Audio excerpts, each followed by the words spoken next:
to support our young people's aspirations. We have also made undeniable progress in securing the nation. Consistent investment in expanding capabilities of our security services, equipping them with efficient, modern tools, and empowering them through technology has significantly enhanced our capacity to combat crime and ensure public safety. The strides we have made against terrorism, banditry, cattle rustling, cybercrime, and other offenses will not only be sustained, but will continue to be enhanced going into the future.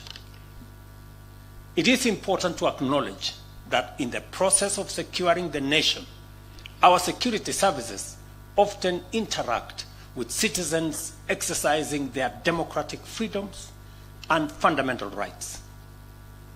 They must continuously strike a delicate balance between delivering robust security responses and enabling the enjoyment of these rights and freedoms.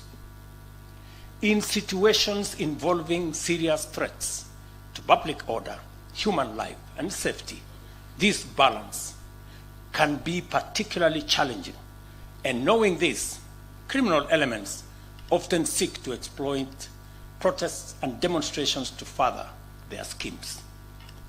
It cannot be denied, ladies and gentlemen, that there has been instances of excessive and extrajudicial actions by members of the security services. At the same time, it must also be acknowledged that due process is underway in appropriate institutions to ensure accountability.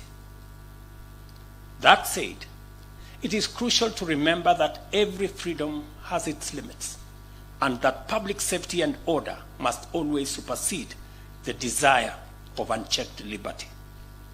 We must ensure that our pursuit of rights and freedoms does not compromise our collective or individual safety, nor should we allow criminals to exploit constitutional rights to harm and destroy other people. In the spirit of fostering a candid national conversation, I urge every critical stakeholder to reflect deeply on the failures that have led people to adopt radical, individualistic, and self-centered interpretations of rights and freedoms, interpretations that often seem fundamentally opposed to the rights of others and the collective good of citizens. This tendency to promote a definition of rights and freedoms that undermine democracy and the public interest reflect a broader collapse of our value system and a serious strain on our moral fabric. I also believe that this disregard for moral values, including compassion, responsibility, and decency, contributes to violent crimes, such as what we have seen with femicide, perpetrated by men against women who would otherwise they would be loving. These are clear signals that our moral fabric is at risk of decay, exacerbated by various factors, including the manipulation of digital technology, particularly social media, to amplify antisocial behavior and erode moral values. The maintenance of our social fabric and the promotion of a strong value system is a collective responsibility we cannot run away from. This task has always required and will continue to require the involvement of a wider spectrum of society, agencies, and institutions, with a family unit being the most critical. The broader community, faith-based organizations, the education system, the law and order institution exist to support and complement the family's fundamental role in nurturing compassionate, responsible citizens who are empowered to propel our nation into the future.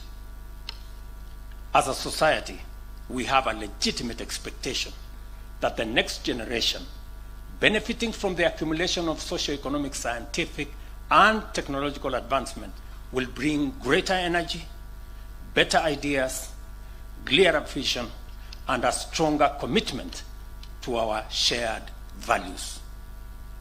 We should be humane, we should be responsible, and well-grounded citizens whose actions promote unity, patriotism, democracy, and the rule of law, and our rights and freedoms, rather than sabotaging them.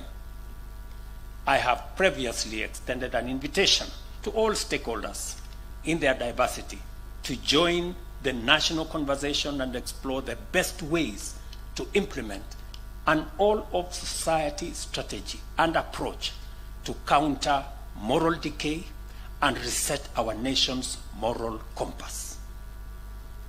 As parents, myself included, we must never walk away from our children nor abandon them to the vagaries of our time. This is necessary. This is essential, as all the transformations we are undertaking today will mean little if our young people are left without sound guidance, moral mentorship, and ethical support. The broad-based bipartisan national conversation we are having with leaders from various political formations seeks to extend the principle of inclusiveness to its widest possible reach without compromising the fundamental values of competitive democracy and diversity in viewpoints. Our goal is to enhance, not diminish, our identity as a free, open, democratic society founded on constitutionalism and the rule of law. We are making meaningful progress, which, if sustained, will establish us as a mature democracy, firmly anchored in a sustainable political culture. In 2024, our nation faced serious challenges and great difficulties. Yet, we did more than endure. We stood together in unity, worked with determination,